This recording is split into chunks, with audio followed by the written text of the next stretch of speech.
Hey, episode 87 of the Nashville Artist Podcast is now out, featuring the plant artist Savannah Toal. Savannah is a plant designer, businesswoman, and space curator who brings people's plant dreams to life.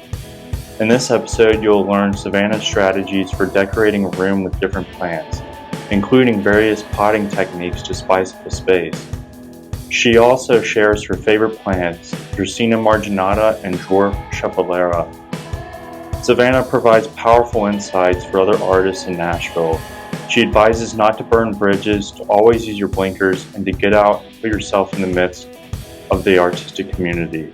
Savannah also discusses overcoming imposter syndrome, setting boundaries, and knowing her worth as an artist. You'll learn about Savannah's journey in growing her plant business, Plant Savvy. Listeners can support her work by sharing her plant content and reaching out for plant design projects at plantsavvy.com. Savannah also shares some of her creative inspirations, including Pete Ordoff, Pablo Picasso, Claude Monet, as well as musical influences like The Who, Deftones, Radiohead, and more. Enjoy the podcast episode.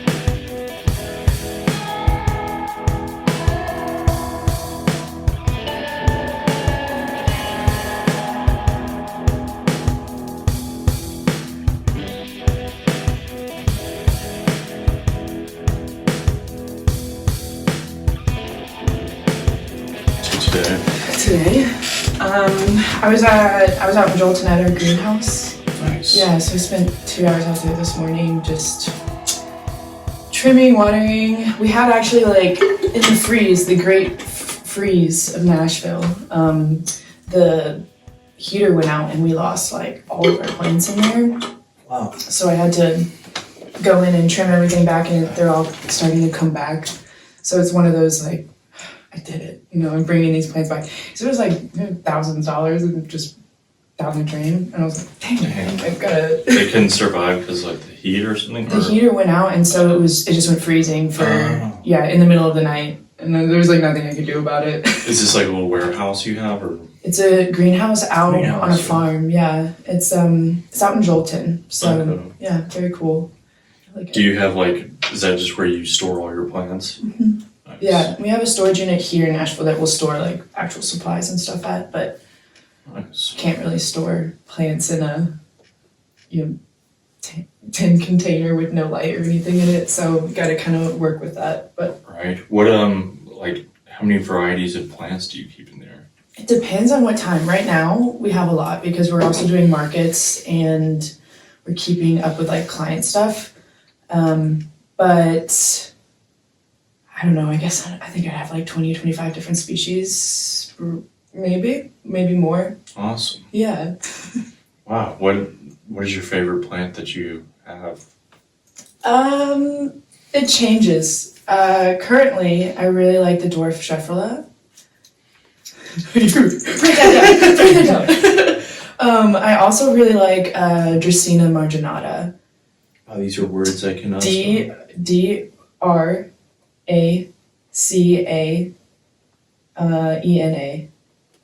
And then just Marg, M-A-R-G. Wow. It will come up. And then Chef, you can put S-H-E-F-F. And that will come up. Chef, Dwarf Chef. Wow, These are really interesting names.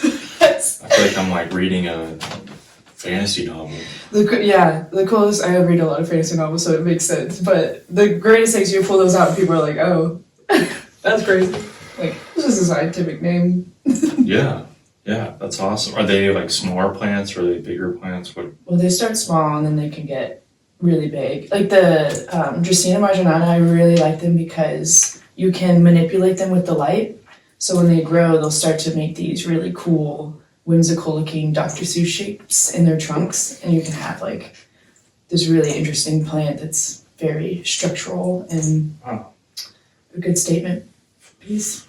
Awesome. Yeah. Yeah. Well, cool. We'll get more into your plants and stuff here in just a second, but we'll get started here. Oh, okay. Hey everyone, welcome to Nashville Artists. I'm Jordan, and today Savannah Toal is here. Thank you for coming over and doing this. Thanks for having me. Absolutely. So, where are you from? I'm originally from Charlotte, North Carolina, but I moved here in 2015, so I've been here almost a decade now. So. Nice. Do you have any siblings? Yes, I have an older brother and a younger sister, and we're all like about two years apart, so we're all really close. Nice. Are they also into like art and stuff? I think my brother, the eldest, is definitely like structured. He's creative, but in like he was really into Legos and was really good at it, and he would also was really good at drawing like video characters. He's also really whiz at Excel, so he's like way more business minded now. His younger sister is an artist though, and she's amazing. And you check her out, Gerb Art. What does she do? She's she paints, and she also she's an English major. She's a professor at UNC Wilmington. What are their names? Des and Grayson. Des is my brother and Grayson is my sister. Wow, I like those names. Yeah. Sweet. What about your parents? Are they into art or music or? Yeah, actually, I kind of grew up around art and music too. My mom owned a pottery painting studio growing up, and I don't know if you've ever been to one of those, but Pottery painting. yeah, you just show up, pick out something, and then you get to paint it. And she actually got my dad into that because she didn't have any suppliers, and my dad was like, well, I guess I could figure out how to do that. And so now he's like a supplier of bisque, which is, like in ceramics, that's the unfired piece. Like if you go to a studio and pick out bisque, and you paint that, that's what that is. Yeah, So he supplies all of that to pottery painting studios across the United States. Oh, the bisque. Yeah, BISQUE. So they're just like already made pieces of art ready to be painted or like sculpture. Yeah, and then you glaze it. Yeah, this is definitely handmade, but if you... Oh, it's made in like a factory. Yeah, it's like pre-made. Like if you go to a studio, you can pick out a mug and you can paint this mug however you want, and then at the studio they'll glaze it for you, and then when you go to pick it up, it will be a fired, beautiful, usable piece that you've painted yourself. Nice. Yeah, so if you weren't really good at turntable or putting together like your own clay creations, then you can go and kind of have that creative piece. But yeah, I've kind of grown up around pottery painting and honestly jewelry making, literally all of that kind of stuff, because I think with art studios they all try to do like summer camps and art camps and all that kind of stuff. So Nice. yeah. What are your parents' names? My dad's name is DJ, or Desmond James, Des. Yeah. Yeah. And my mom's name is Alicia. Nice. Yeah.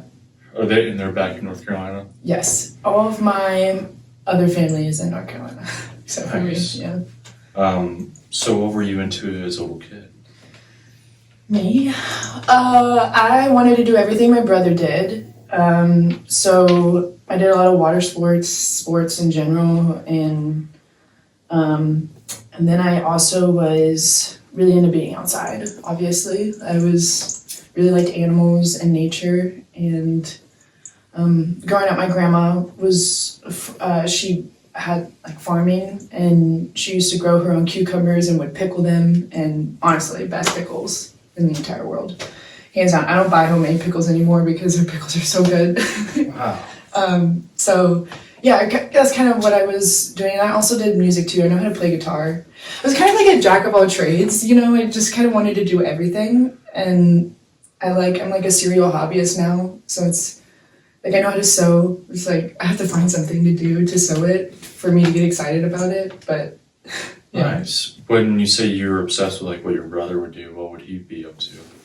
He like, I'm just like sports stuff. So he played soccer, I played soccer. He wanted to learn how to wakeboard. I wanted to learn how to wakeboard. If he we were all skiing, and he's like, okay, I want to learn how to snowboard. It's like, okay, well, I'm going to learn how to snowboard, and now I snowboard. But it's like, it's all of that.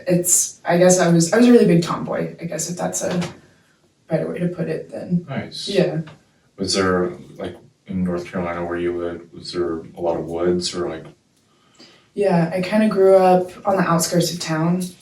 So we spent a lot, like it was like in the summer, we had neighborhood kids. We were just like little neighborhood rats running around just getting into mischief, and we had woods in the back. So my parents would just be like, just come back before dinner. And so they'd just send us out and we'd just go run around and create games and, be kids. Awesome. Yeah. So like what first got you into plants and art?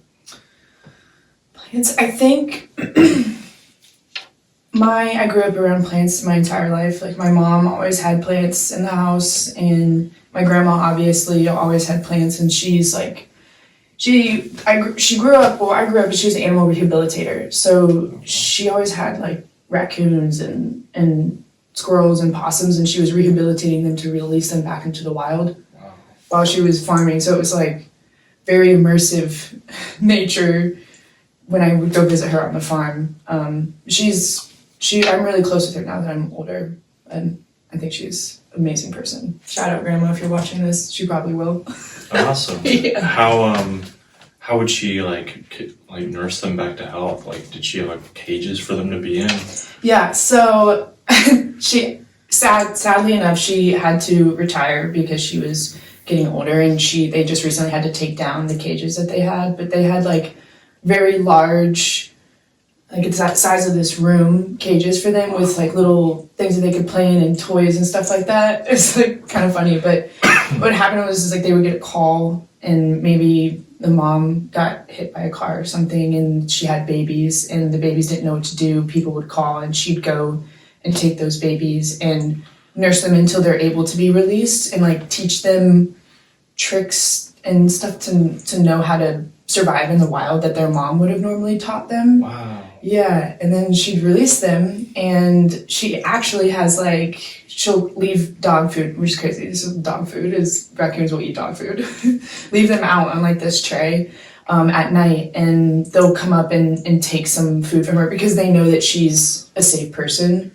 When we were growing up, she would tell us kids to go down and kind of like make loud noises and kind of scare them so that they would be afraid of humans, because you don't want to teach them that all humans are safe. So she was trying to teach them that you can't just go up to anyone, that, obviously there are going to be people out there that would be nice to you, but there's some people that wouldn't. And so teaching life lessons to wildlife, and we were part of those lessons. Wow. Yeah, it's kind of crazy. Teaching little animals how to be wild. Yeah. And she's actually seen like those generations grow up and have babies and come back, and she like knows them. Wow. Yeah, I know, it's so crazy. She's really very. What's her name? Her name is Pat or Patricia, but I call her Grammy. Nice. Yeah. And she's back in North Carolina as well? Mm-hmm. Awesome.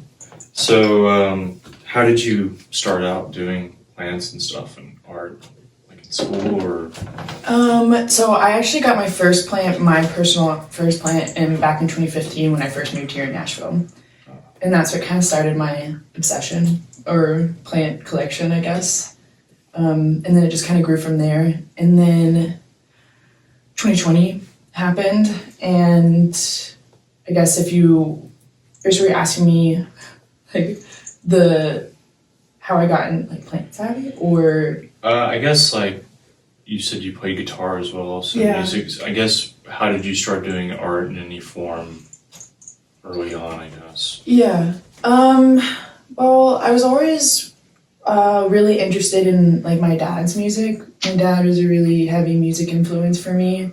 I was really into The Who, and I was obsessed with like classic rock and watching old like performances, that kind of stuff. And then I joined School of Rock because I got obsessed with it, and that's how my grandpa taught me how to play guitar. And then I wanted to meet other people who were into music like that, because Charlotte has a scene, but it's not like Nashville. It wasn't really, you had to be downtown, and it wasn't like, I felt like in like when I talked to other musicians who grew up here, they had a somewhat of a community maybe out in Franklin and were able to create stuff like that. We didn't really have that big of a community, I guess, when I was growing up. That might have changed since then, but it was, you had to kind of join some sort of thing in order to meet other people who were doing it. And that's why I did that. And it's amazing. I'm still friends with a lot of the people that I met there, but that's kind of how I got into like music stuff of that. And yeah. Who were like your early influences or certain artists or you said The Who. Yeah, The Who. I also, since then, I really got into like 90s grunge. Obviously, like had to have Nirvana and then Deftones. I definitely think that now I've gotten a little bit into, I guess, harder rock, but I don't know if that necessarily, I feel like people who are super into music would be like, well, that's not, you know, like Deftones isn't hard rock or whatever, but it's like, I don't know. I just like to listen to what I like to listen to. What were you listening to that then? Yeah, and like Radiohead and obviously, and then I'm trying to think of, Alice in Chains. I loved Alice in Chains and Foo Fighters too. Love the Foo Fighters. Right. Do you know the reference? No. No. Okay, what's his name? The guy who played in Click, not Adam Sandler, but the other guy who was working in the bag. Did you ever see that movie? Yeah, I've seen it. I can't remember the person working. He's got that weird voice. I'm so bad at remembering actors and actresses' names. Huh.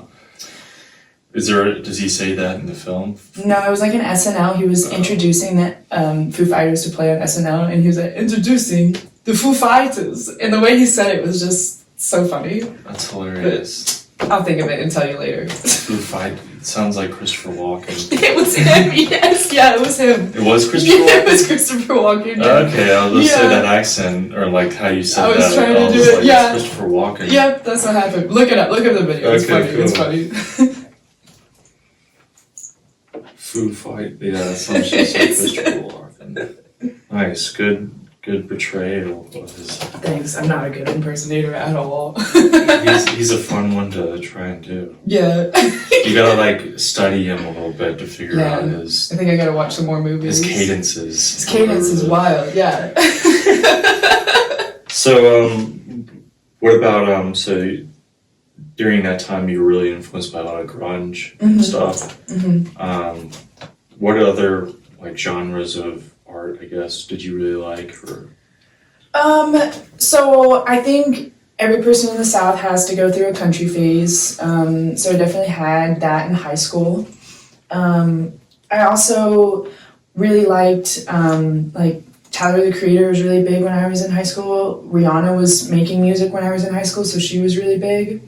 Also, Lana Del Rey is a really big influence for me in high school and even now. Like, I love Lana. Big fan. And I'm trying to think of, Kesha. Like, when I was growing up, Kesha was really big. I loved Kesha. Always been a Kesha girly.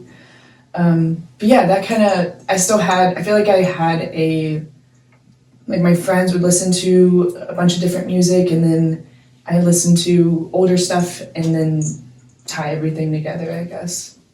Nice. Yeah.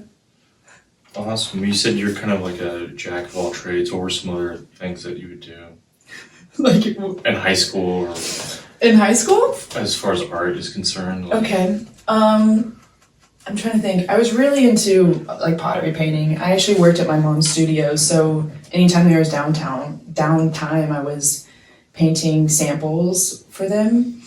Like I got really good where I was doing portraits with, if you've ever worked with paint for like pottery painting, it's more of a glaze, and so you never see what the color actually looks like until after it's fired. So you're painting it on knowing it's going to look different than what you're painting it. And I would create these really cool portraits for my friends. And one thing about me is like, if I'm going to create something, I'm making it for someone else or it's not going to get done. Oh, Like, I'll never finish it. Like, I'll do sewing projects and I won't get it done unless There's a deadline. Unless there's a deadline and I'm giving it to someone. I don't know what it is, but I'll fix it one day. You're like, it can wait. I know, it's fine. It's not that big of a deal if it's for me, you know? Yeah. I don't need it. Right? So- It's for pure amusement. Yeah, exactly. So why would you say you're drawn to plants and art? I mean, why not? It's such a beautiful, I think it's such a beautiful thing. And it's so different than like, was never really drawn to numbers or anything. Like, I don't know if I guess, trying to think of a better way of saying this. I think it's such a structure of our human society now that why wouldn't it be something that you would be interested in? Like, could you imagine going out in the woods and not being at least a little bit like, wow, this is so nice? Do you think about the aspects of human, nature and what it is of being out in nature and how that affects your body and your mood and connects you to the world of its, like, the whole world? It's a very beautiful thing, like the vibrations. And not to get too woo-woo in here, but it's very, I think it's very beautiful. And you see how people are trying to bring that indoors, because we do spend a lot of time indoors in offices or what have you. And so people are trying to connect us as humans being indoors to the nature that's outdoors. And so they're trying to tie that together to create some sort of balance, because we don't have a balance right now with people not being outside enough, I think. Yeah. Yeah. I need to get some plants. You do. I walked in the house, I'm like, where's the plants? I know. Yeah, I need to get a plant. I got you. I can set you up. What plant do you think would be good in this room? Do you keep this closed all the time? No, I just do it during episodes. Do you know, is this what facing this is? It's a great question. And does the sun come in here in the morning or the afternoon? Morning. Morning? Then you could do almost about any plant in here. Okay. But if you wanted one that was easy to care for, if you have you had a plant before? I've had a fern before. Did you start with a fern? I think so. That's pretty baller. To start with a fern. I liked it, so I was like, I'll take care of it. Did you take care of it? For a while, and then I quit, or I thought I messed up. I messed up. Those ferns are actually hard. They can be hard because they are drinkers, very heavy drinkers. Yeah, so. I didn't water it enough. It's okay, I think if you wanted something that was a little bit low maintenance, you could choose like a ZZ or a snake plant in here. But you could also get away with something like foliage and beautiful if you wanted something more. I could get like an aloe plant. You could get an aloe plant, yeah. Yeah. Do you want an aloe plant? Something like that. Medicinal? Yeah, then I can cut it and rub it on my skin and face. Yeah, when you get sunburned. Yeah. No, actually, you Or can. just after being in sun. Yeah, it works. I just like the aloe. I like to drink aloe too. You drink aloe? Well, like aloe water, basically. Okay, cool. It's water and mixed with aloe. I would assume if it's... Yeah, it's kind of like gooey kind of drink. I don't know. Yum. It's thick. Yeah. Is it good? Yeah, it's good. It feels, and you can feel it like, it's like coconut water. I feel like you can just You feel the it. hydration. You just and feel like it in your cells. you just feel moisturized, You just feel, It's like soaking through. Yeah, except it's internally soaking instead of just like topical. Yeah. So you're like, I don't know. I love It's great to drink during the summer. Okay, I'll keep that in mind. And coconut water. For some reason, I can't get it down. Really? Yeah. Yeah. You kind of get used. At first, I thought it tastes like spit. Yeah. Because They're drinking someone's saliva right Yeah, now. that's what it tastes like. And then I eventually just drank so much of it that I was like, I'm gonna like this, because I knew how this is kind of good for you it is. And Yeah. whatnot. But anyways. I'll give it another try. Yeah. I'll try again. Yeah, give it a try. Or you can always flavor it too. With what? Pineapple or like I'm sure you could use lemon. Okay. I'll let you know how it goes. Yeah. We'll keep you updated. Awesome. So how do you like develop your artistry now? Do you have routines, or do you develop your skills My skills for what you do? with like my plant work. Mm-hmm. I have to take time to get inspired and go out to like botanical gardens. And if I go visit anywhere, I'm looking for gardens. I'm going into conservatories. It's not only very inspiring, but it just, again, connects you back with nature. And I think it, like, even going down to Gaylord hotels, I don't know if you've been to that. Yeah. Have you been in the atrium there? The like indoor outdoor place Yeah. with the river flowing through it, Mm-hmm. and the little boat. Yep. Yeah. Yeah. That place is pretty remarkable. It's insane. They have over I think they have over 5,000 different species in there that have been growing in there for over, I think, 50 years. Holy crap. Yeah, some of they don't really buy any new plants there They don't because really need to. they don't need to. Like every nook and cranny you'll be looking and it's like, oh, of itself, this is like beautiful to look at. But if you actually go in and start looking at stuff, you'll see orchids hanging down from attached to trees, hanging down like sphagnum or like ferns, just I don't know. It's absolutely beautiful to take a look, and the creative and design work that went into that is amazing. Yeah. Really? Yeah, it's a giant greenhouse, basically. It's like a plantscape. You're creating nature indoors, which is in and of itself not a normal thing to do. It does feel better in there too. Like you can feel Yeah. the air of the plants or whatever. Yes, less Opry Mills. It feels feels Less- better. Yeah, exactly. Yeah. It's like not all the time am I up there, but if I am gonna go up there and I have time, I will stop in. And especially like Christmas time, they make these seasonals. That's very, very pretty. But yeah, that's kind of how I keep my head on straight. Because we work with a lot of clients, and not everything is super creative, or there's some stuff that's just some simple repotting or here and there. But if to keep me excited and wanting to learn more, I have to take time to go and get inspired. And I'm sure you probably do that with your own art as well. I mean, it's like going out to shows and watching someone else play. Definitely. Yeah. Definitely. What other gardens in Nashville do you really like? I'm trying to think of other. We don't really have. The Cheekwood. Yeah. Cheekwood's I really like yeah, Cheekwood's beautiful. I haven't been there in a while. I want to go once everything starts growing. They had tulips there. Tulips only last like a week, but there's the installations that they do over there is really cool. I went there and some glass artist had created these beautiful things, and they had done installations with the plants. Chihuly? I think so. The ones where they have the crazy, Like flowers? Yeah. That was the combining art with plants in like gardens like that is so beautiful to me. I love that. Yeah. That's amazing. So, of all time, who are your like favorite artists? It could be music, plant, people, whatever. Of all time. Of all time. All right. So Pete Alduff, if I'm saying his name right, PIET. ALDOLF, I believe.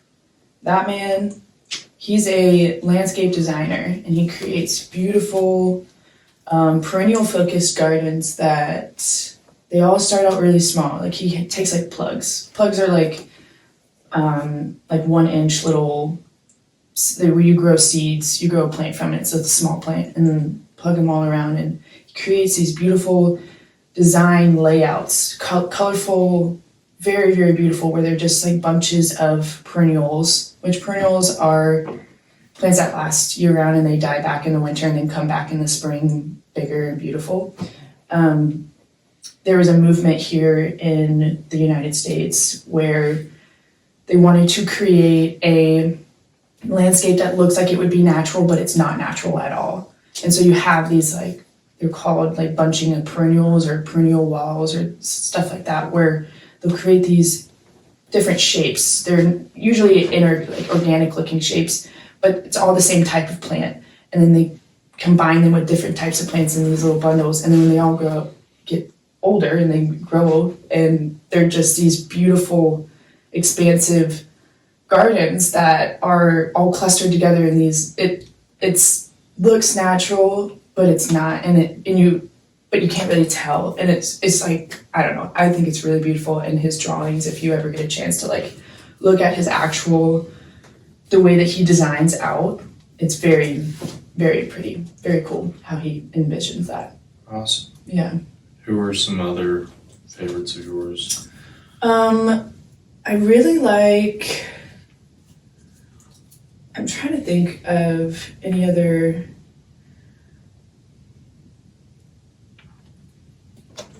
artists, like Monet. I mean, obviously, like, or like bands. Like, I'm just trying to think of, I really like, obviously, like Picasso and Monet and like stuff. I think Monet is really pretty,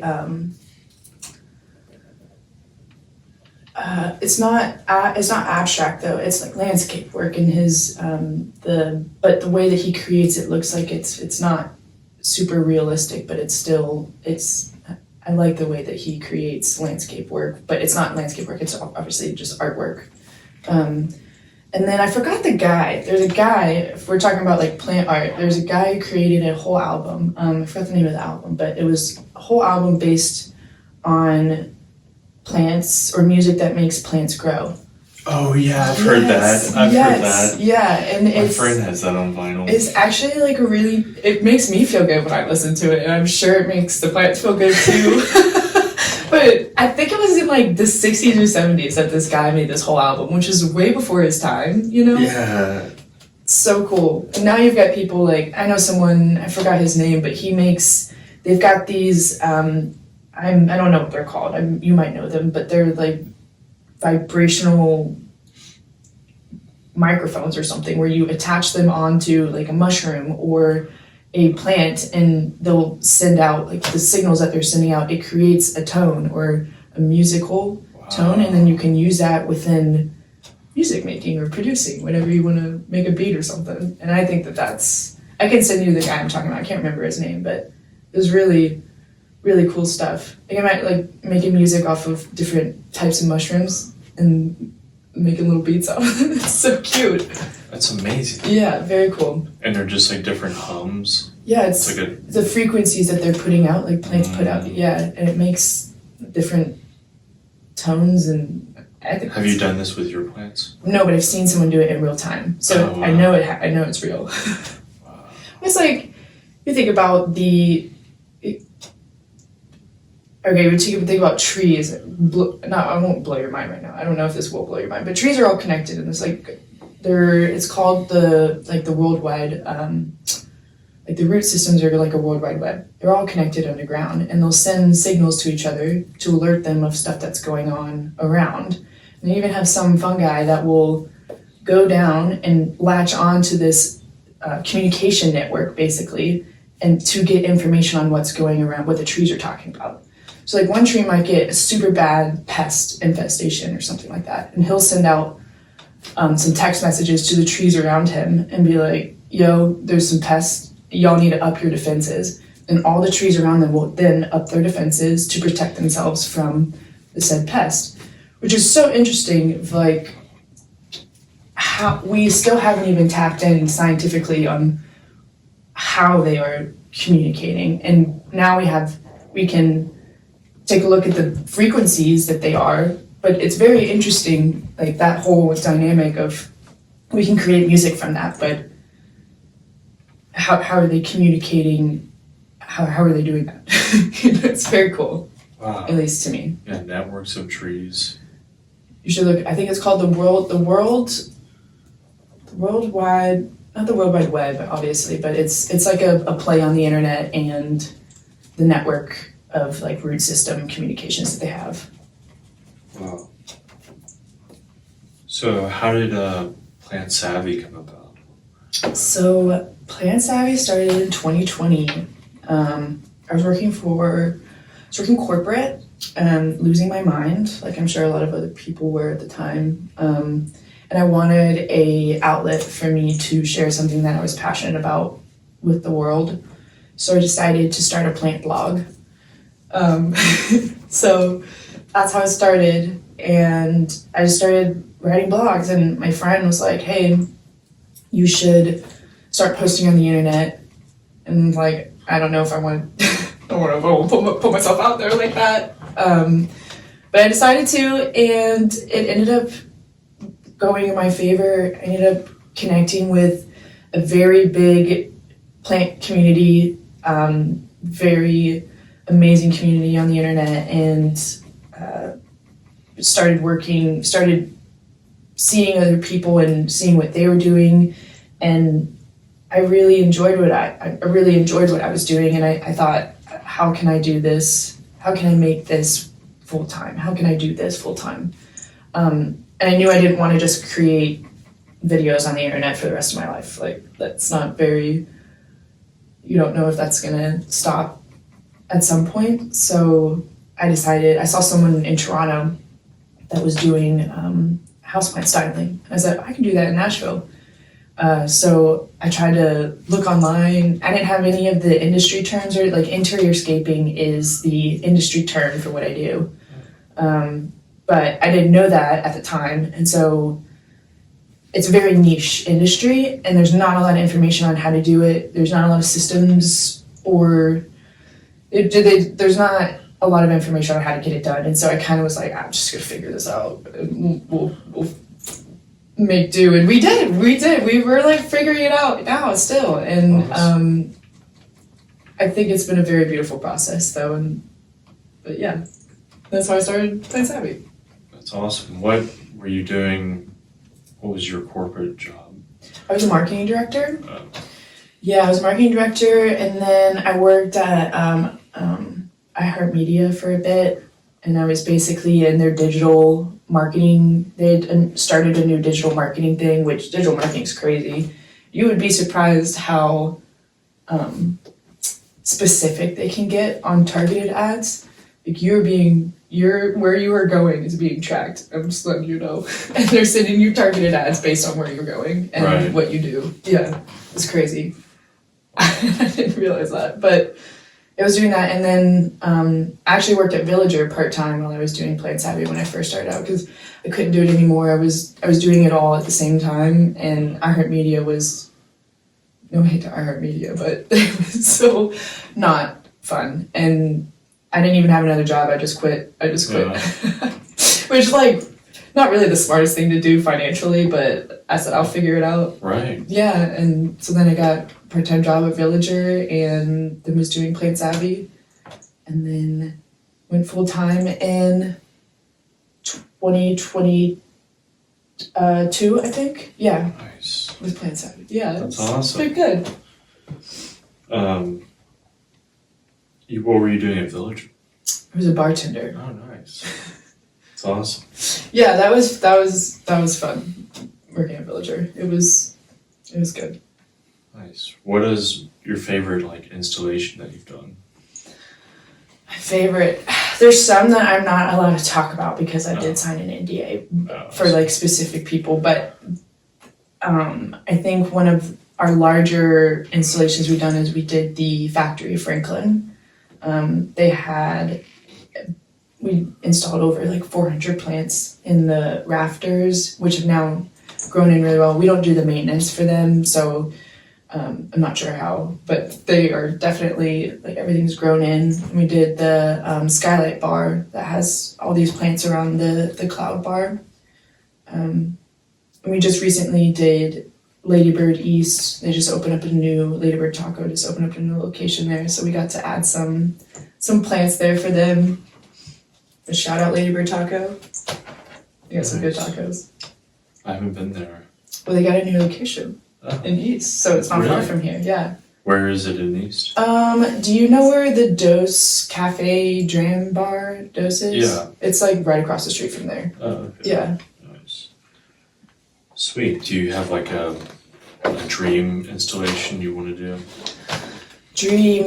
If you could do any installation in the world, what would your dream installation be? I would love to be able to do a very biophilic design focused installation in some sort of commercial space.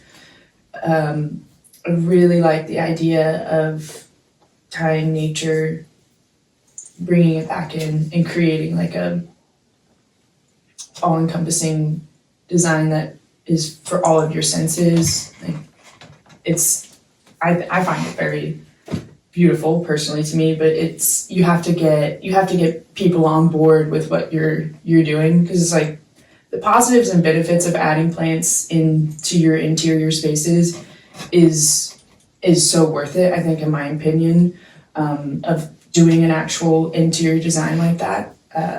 But it takes everyone being on board, and it takes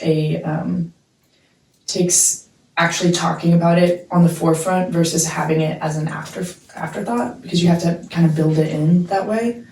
But I definitely think something like that. Like, think about my friend Annie. Shout out Annie if you're watching this.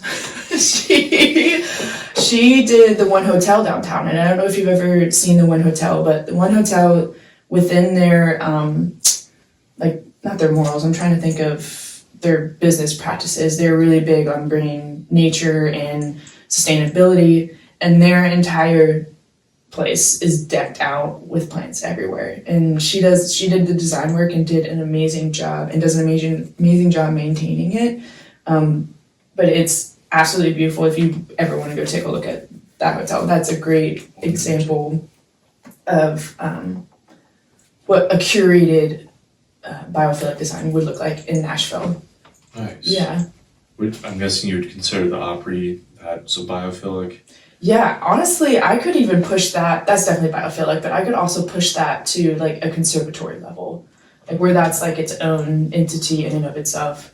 Because like biophilic design, it's kind of hard to actually get true biophilic design. You can have elements of it, but in order to have a true biophilic design, it has to be thought from throughout the entire space. So it's not leaving anything out. It's like entirely encompassing, and it also brings in like sight, smell, all that different sound, really thinking about nature and humans and how they interact in an interior space together. Wow. Yeah. I'm guessing like your dream home would be like a biophilic. Yes, yeah, like actually building in with that, yeah, of course, and a backyard. I just want a backyard. I live in an apartment, I just want a backyard. Yeah. I would love to have a garden. I saw you have some raised beds out there. Oh yeah. You're gonna start those? I don't know. I don't know. I'm not really in. I don't really do that. I get it. I don't really do that. Yeah, so I don't know. See, that's what I'm saying. Like, I want a backyard. What are you doing? You just have these raised beds. It's like, I know, they've been there since I moved in. oh, okay. So I really have nothing to do with that. Okay. Well. I feel like one day I might, do somewhat of a garden. You should just throw some, like, native wildflower seeds out in there. Yeah. Water it and leave it be and see what happens. Okay. You might What have are something those? What are they? Just get some native wildflower seed packets.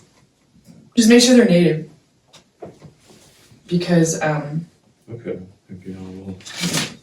maybe you will. We'll see. We'll see, okay.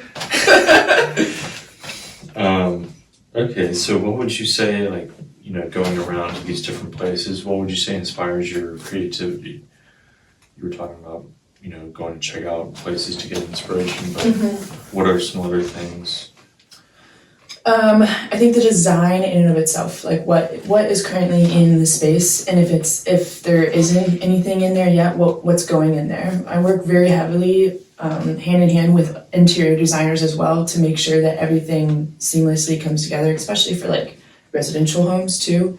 But I definitely think being able to take a look at what is currently going on, what the client wants too, what's their dreams, what's their aesthetic, and then that can help me kind of hone in on what's going to work for them and fit, either their business model, if it's a commercial space, or their aesthetic, and also make sure we're putting out really interesting and custom design stuff, which is what like residential homes we really like to work with them and create something that's different and curated specifically for them. I think that part is really fun because we make like mood boards and we pick out textures like the plants and potters. The pots like go hand in hand together too. So you could have a plant that's in, a singular plant, doesn't matter what plant it is. You can have it in a white pot. That's a very commercial look. You'll see that a lot in offices. This is simple cylinder white pot.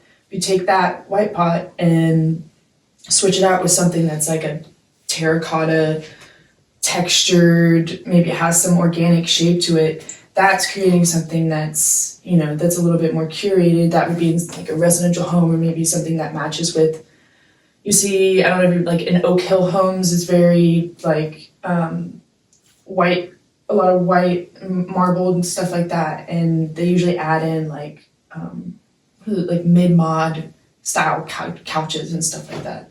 So you can just create different looks, same plant, but you can create different looks based on what planter you put it in. There's like, you have like a chrome planter and that could be sick. Then you put in like a home that you'd see in East Nashville or something like that. Like the style, it's really fun to like play with that. I think, nice. Personally. Sweet. So like checking out different plants, different locations. Yeah.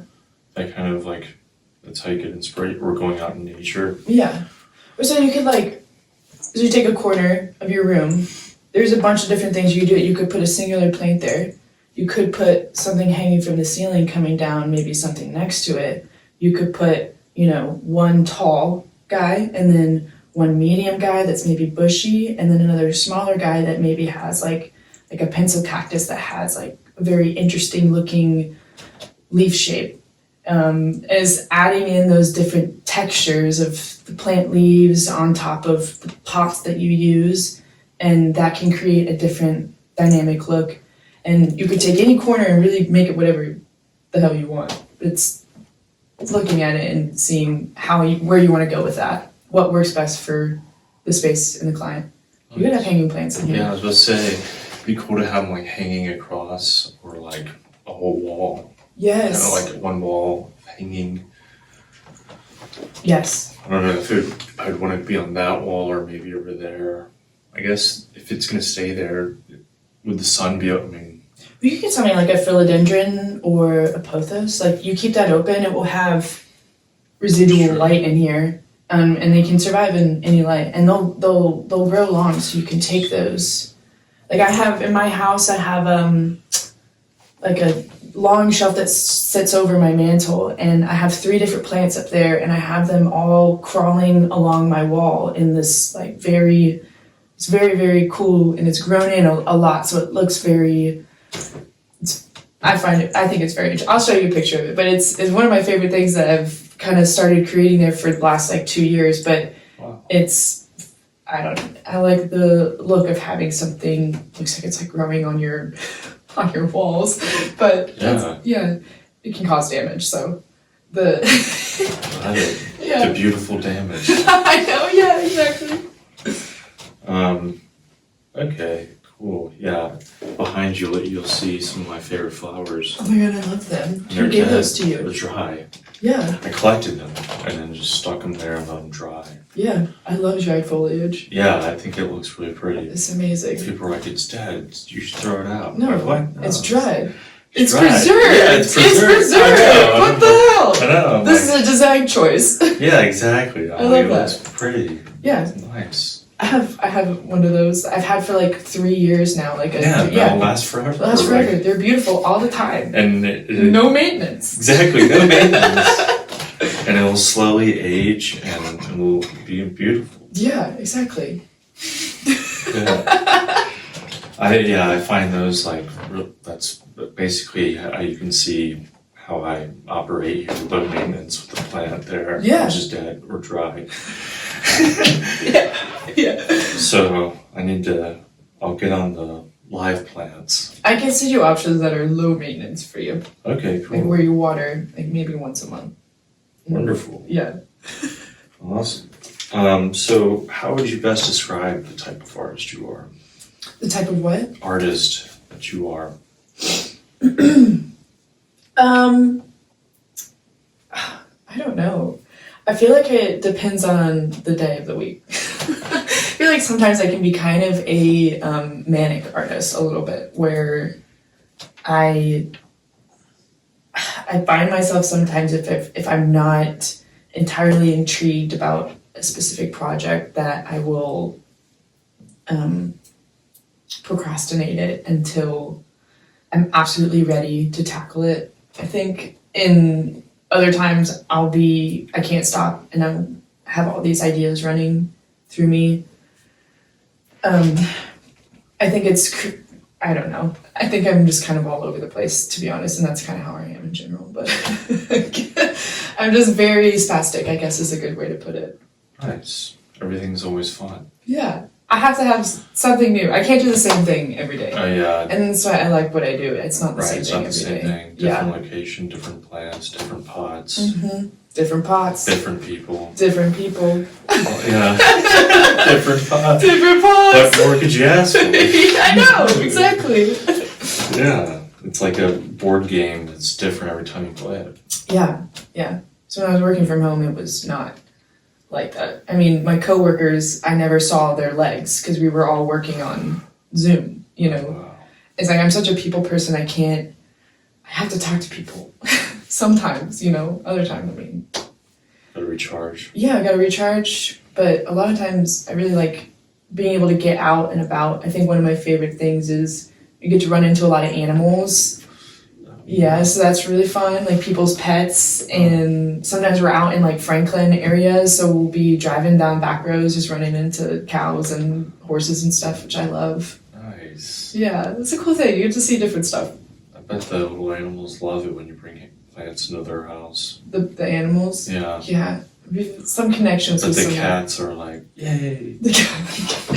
We had one client where they got like two new cats, and those cats were menaces. They like killed 3 of their Kick the plants. plants off the They shelf. like kept pissing in the pots. They kept pissing in the pots. I was like, oh my god, like there's like nothing we could do about it. They killed him, but we had to take him out, and I think Pissing in the pants. pissing in the plants. Dehydrates them and kills them. It's acidic, the pH balance is off. Damn you, kitties! Right. Damn. So, what would you say your strengths and weaknesses as an artist are? I think my strengths are definitely if I'm under pressure. I work very well under pressure. Time constraints, I work very, very well with a lot of pressure.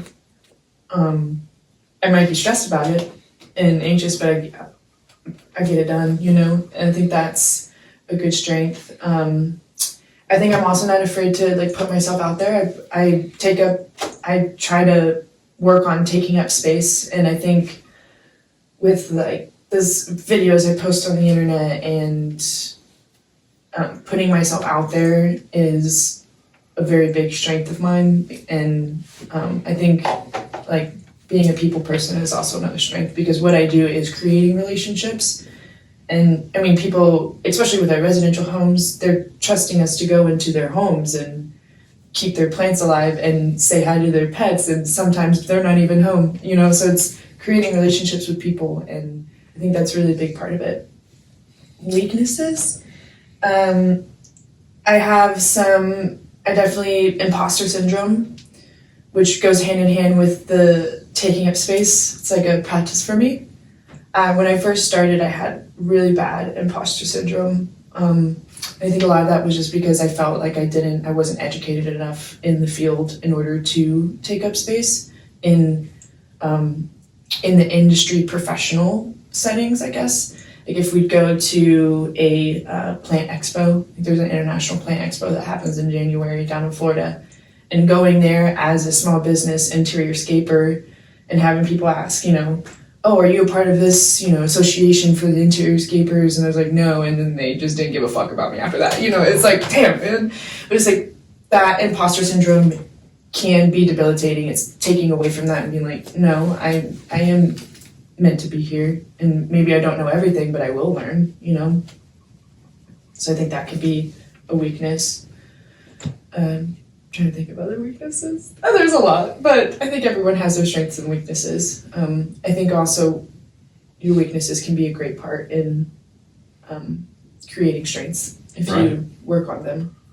And being aware of your weaknesses, you learn to outsource what you can't do. Exactly. So you're not like, I have to do everything. You know what I mean? Yeah. That's a big part. I think that might be is like actually letting stuff hands off, like giving them, because I have employees, so it's like giving some of the parts away that is like, this is my baby, you know, and you're like trusting other people to, which I trust my girls more than everything, and have like slowly built up passing things off that I would normally take and like hold and not let anyone else. It's like as you're growing, you have to learn to let things go and let someone else have a shot at it, because they can make it better, you know. Since then, I mean, but it's amazing stuff has come out of me just letting other people take the ropes and seeing what they come up with and be like, all right, let's work on that. Let's work together as a team, which is good. That's awesome. Yeah. Yeah. Teamwork is amazing all the time. Yeah. Yeah, learning to relinquish control over everything is a big part of growing. Yeah. Because you feel like sometimes you're tied up in everything that you do, and so if you don't do it, then you feel like, I don't know. Yeah. That it wasn't really yours. I don't know. Yeah. And like giving that up to let someone else kind of shine in the glory of your creating takes a lot of like, let someone else do it, and you don't have to take all the credit. Yeah. Like having. Or you won't lose all the credit either. You won't lose all the credit. No, it's like that person is tied to your vision. Yeah, and they know, and you trust in them, you know, to help you get to where you want to be, and together, you know, and that's a very beautiful thing. I think control is like letting go of that in all aspects of life, because you can't control shit. All you can do is control your own reactions to what happens, you know. Sick. So you moved here in 2015. What initially brought you here? I went to Belmont. Oh. So school brought me here. I studied music business. Yeah. Yeah. My cousin was like, she was big in the industry, married a big singer-songwriter here, which I won't name because fuck that guy. They got a divorce, but they were, I look up to her so much. She's an amazing person, and she was here in Nashville. She's like, you should come to Nashville. I said, okay. And then I came, and I loved it. Yeah, I love Nashville. It's changed a lot since I've been here. Yeah. How long have you been here? 7 years. 7 years in August. It's changed probably since you've been here too. Definitely. Yeah. Where are you from? Lookout Mountain, Georgia. Okay. I love Lookout Mountain. I've hiked there a lot. Yeah, that's where I'm Good, from. very beautiful place. Yeah, I love it. It's not far from here. No, just 2 hours southeast of here. Is your family still southeast? 2 hours southeast from here. I love that. I'm from there. Wouldn't I know that? That is true. That's like, I would. But yeah, is that too specific? No, I wouldn't be able to say that about Charlotte. Well, I guess it would be east of here, but specifics. Yeah, maybe. It's about 7 hours. 7.5. Yeah, you're gonna go this way, then you'll turn left here, and then Yeah, it's about like 632 miles specifically. Right. Yeah, specifically, it's 122 miles to try. Not counting stops, guys. Right. But yeah, we'll come out. That's cool. Where have you hiked there? I forgot. Yeah, you probably went to like Sunset Rock or There was Point Park or Craven's House or Covenant College trails. Do you hike a lot? I mean, I was from there. I've hiked all over the mountain. True. I grew up rock climbing, so I used to do that all the time. That's cool. Like bouldering? I boulder, top rope, sport climb. I never got into trad, but I have an older brother my oldest brother, he's like pro rock climber. Oh, really? Yeah. Damn. So I grew up. Does he go to like the competitions? He did. Oh, wow. Growing up, he was like really big deal, and then after a certain point, he got out of competing, but he still climbs a lot, and he still really good. Yeah. But he's 8 years older than me, and so he was like my babysitter. So I would have Just go to, with after him. school, I have to go climbing with him. Wherever he'd go, I'd go. I love that. And so I just was thrown into climbing it. I was like 2 or 3. I bet that's the right time to start that because you have no fear. Yeah, I wasn't as into it. I did it, but I wasn't as super hardcore about it that he was. You know what I mean? You wasn't as passionate. Yeah. I just did it because I had done it for so long. And, Yeah, you're like, I'm here, might as well. And, I don't know, I climbed all the trees in my yard, so. You gotta climb all the trees. Yeah, I had to. Yeah. You see a good climbable tree? I'm climbing it. Well, we had like boulders the size of this house at the bottom of my street, so we would climb those. I love that. And played Lord of the Rings or Airsoft or. I just recently watched all of the Lord of the Rings trilogy. Really? I had like a marathon. Nice. Which one's your favorite? I think I like the first one, but I do also like the second one. Yeah, dude. The second one's really Helm's good. Deep. Yes. It's so good. Dude. It's so good. Legolas slides on the shield down the stairs. So Just like shooting arrows. Yeah, it was so good. He was so good. Yeah, and their little trio. Yeah, So- and they go on their little adventures. Yes. And I love when they do that. Yeah. I read a lot of fantasy books. Oh yeah. And so when I was watching the movie, I was able to it was like I'm definitely going to read the Lord of the Rings trilogy. I just haven't gotten time to yet, but it was like I was reading it while I was watching it. Like I could see the different timelines playing out on how I would actually read what the fantasy movie would look like. Yeah. And I was like, this is amazing. Yeah. I really like fantasy stuff. What fantasy books have you read or do you really like? So I love Throne of Glass. It's by Sarah J. Maas. I actually have tattoos for him. Oh really? Yeah, You Do Not Yield and Fireheart. Nice. I like how you put it on the middle finger. Well, it's very specific to the character. She would also put it on her middle finger as well. Oh, It's I very gotcha. sassy. Yeah. Nice. But it's really good. It's kind of like Game of Thrones. The character and world building, the character development and world building is really, really, really good. And then obviously you've probably heard of A Court of Thorns and Roses by the same author. But that's definitely more like young adult, I think, reading than what Tog was. Like Throne of Glass was definitely, you had to get into like the world building part of it, which I always love how everything just starts stacking on, and then the development. I don't know. I love it. I love reading. That's awesome. What are you reading right now? I'm reading a very stupid smut book right now that I don't even know the name of it. Yeah, it's like I kind of got out of reading for a bit because I got busy, and you just need kind of like a shitty book to get you back into it that's just going to be a quick read. Right. So that's what I'm doing. Confidence builder, just a quick A quick one. book down. Yes, we did it. Now I'm ready. Yeah. So I don't even know what it's called. No worries. So going back to Nashville here, what would you say is something you learned living here? I've learned, don't burn bridges if you don't have to. Nashville's a very small town, and you never know everyone knows everyone here. So that was like one of the first lessons I learned when I moved here in school. They were like, don't burn bridges with anyone in Nashville. And I was like, okay. And it was, small, big town, I guess is a big way to put it.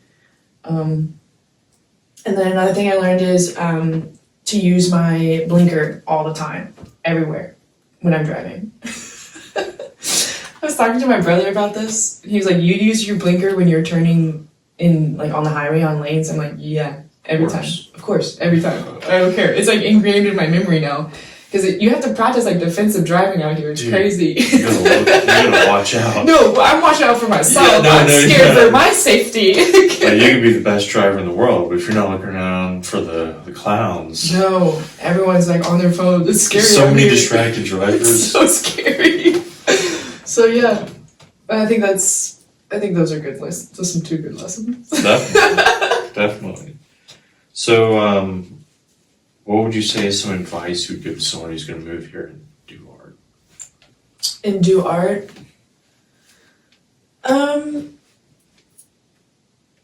Go out and put yourself out there. Go to shows. Get in with the community. Show up to markets. Nashville has a really, really good community, I feel like, where they put on, small business markets. They put on shows. They put on like record store day that was on last Saturday, that thousands of people came out to support, record stores, and they had shows and stuff like that. I think staying in your home or like pulling yourself away when you first move, honestly, anywhere is not, you're not going to meet anyone that way. And I think really putting yourself out there and taking up space is good when you first move places, especially Nashville.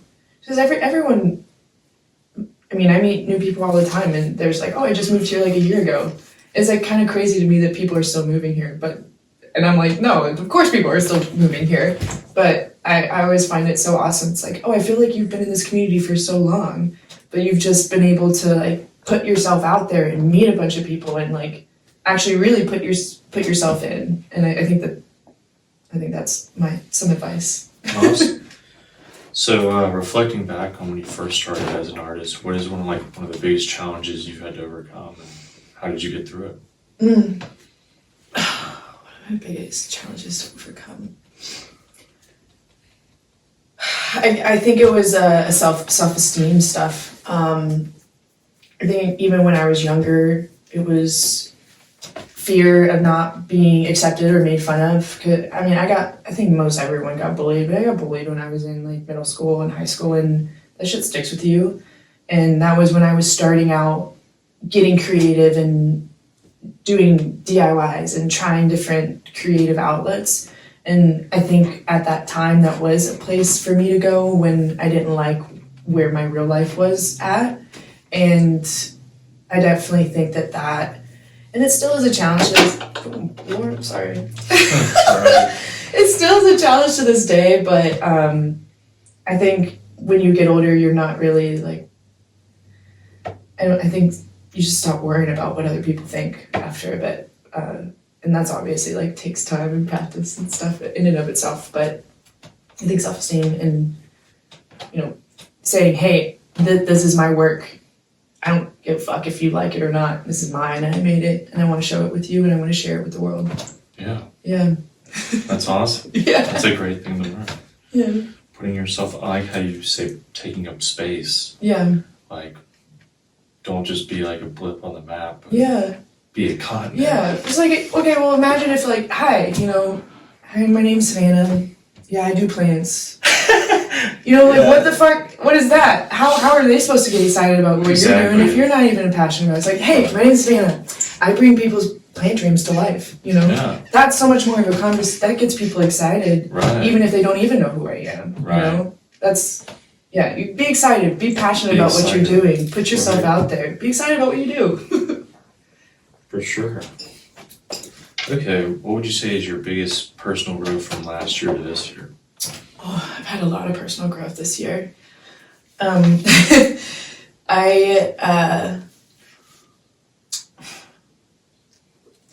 guess I would say I think I've done a lot of work internally on myself, on like aside from my work and like my art. I think I've had to take a step back from things that weren't serving me, and relationships that weren't serving me, and people that caused more anxiety and negativity in my life than positivity, and finding out who, and what actually makes me happy and doesn't make me in a constant state of stress versus, the other, and setting boundaries on that. And setting boundaries with my family and, that kind of stuff, because I grew up very people pleaser, and that is just not, people pleasing is a negative thing to everyone involved. So having to take a step back from that and saying no, and being like, well, no, I'm setting boundaries. No, you're not going to do that to me. Yeah. I think that's been a really big personal growth for me over the past year, and I'm very proud of myself. Yeah, that's Yeah. awesome. Setting boundaries is huge, Very big. especially with people who've known you your whole life, and you're like, Yeah. hey, wait a minute. Yeah. Yeah. Like, you don't get to treat me like that, dude. Yeah, Like, you're yeah. supposed to not treat me like that. Right, Yeah. exactly. And then you have to like remind people, this is how I want to be treated. Yeah. And if you don't do that, then I'm sorry. Then I'm sorry, but you won't see me. Right. You won't be eating dinner at my table. No, you won't. Yeah. Period. Nice. Okay, so how can people support you as an artist? Support me as an artist. You share stuff that we're doing. We're actually celebrating our 3rd year anniversary next Saturday. So we have a market that we're throwing with a bunch of other small businesses and vendors at Zaobao.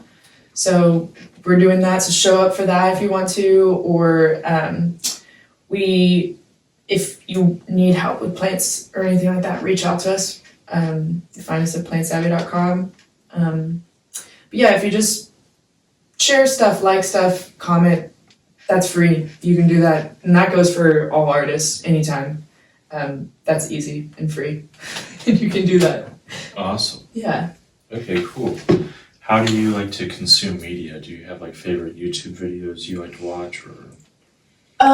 So I actually used to be really big on YouTube, and then, with like Jenna Marbles and Smosh and like the OG YouTube, I haven't really been a lot on YouTube. I used to watch the Hot Ones. I would watch Hot Ones all the time, like the interviews. Consuming media now, I used to doom scroll really bad, so I had to kind of take a step back from consuming too much media. So I think that's why I started reading a lot, which in and of itself, I mean, pick your poison if you're reading all the time versus scrolling. I don't know. Reading's way better. Do you think so? But it's like, if it's taken away from... I mean, I guess... anything can be bad. in moderation. Yeah, true. I agree with you. But yeah, I guess that's how I... Reading, have you, like, what have been your favorite books you've read in the past year or so? So, a good book that's like psychological, helpful book is The Four Agreements. Oh, yeah. If you haven't read The Four Agreements, I highly agree. I highly think you should read it at least once in your life, if not twice. It's very short, very easy. And then I'm trying to think of something else that I've read that's worth sharing.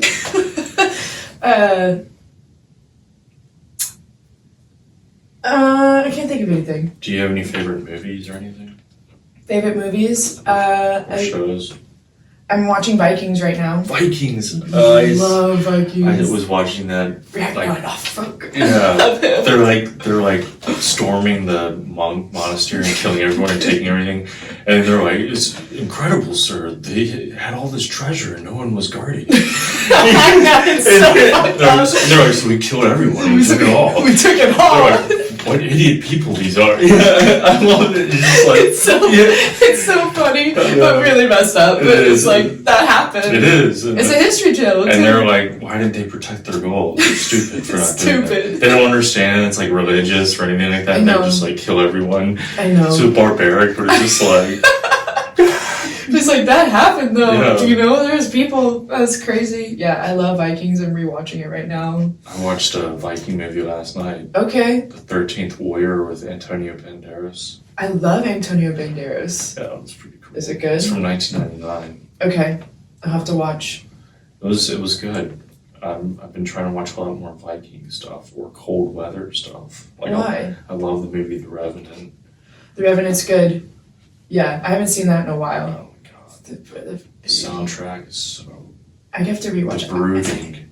The brooding? Brooding. Like the emotion. Yeah. Like the sense of like frigid cold with like, I don't know, impending doom. But also like incredibly gorgeous landscapes. Mm-hmm. So love Tom Hardy. So yeah. He plays a very good bad guy. Yeah, I'm a very big fan of Tom Hardy. Yeah. Have you seen Bronson? Why does that sound so familiar? What's it about? Charles Bronson, the famous The twins? prisoner. Or no. And British prisoner. No, I haven't. Should I watch it? Yeah, that's really good. Okay. If you like Matt or Tom Hardy, Okay, I'll do it. he does a really good job. Okay. Sorry, but what movies or shows? Oh, other shows. Vikings. What else? Adventure Time. I was recently. That's a childhood show of mine. Love Adventure Time. And I've also been watching. Sometimes I just like to turn on just not the best, but Trailer Park Boys. Oh yeah, Love dude. Trailer Park Boys. I love Trailer Park Boys. It's so fun. He's like, Julian, I'm getting drunk tonight, so whatever happens is not my fault. It's so real though. I know, it is. Like, at least he gave him a warning. Yeah, exactly. I'm not a liability if I do a whole bunch of fucked up shit. Cute. And Bubbles, like I love Bubbles. Yeah, this is so good. Good. I like Trailer Park Boys. And like Parks and Rec and those type of. I like those type of TV shows. I'm trying to think of any movies that I recently watched. I don't. I can never remember the names of movies. Like I'll watch them. I'm like, that was a good movie. Like I'm not a film watcher. I understand. I call them movies. You know. Yeah. I'm not like film. Yeah. Thoughts. Yes. I was like, I enjoyed that movie, so I'm gonna recommend it. But I'm not gonna give you like a full analysis about how amazing it is. Oh, Saltburn was good. I watched Saltburn. Saltburn, yeah, I haven't seen that yet. It's good. But Vikings. Vikings. Yeah.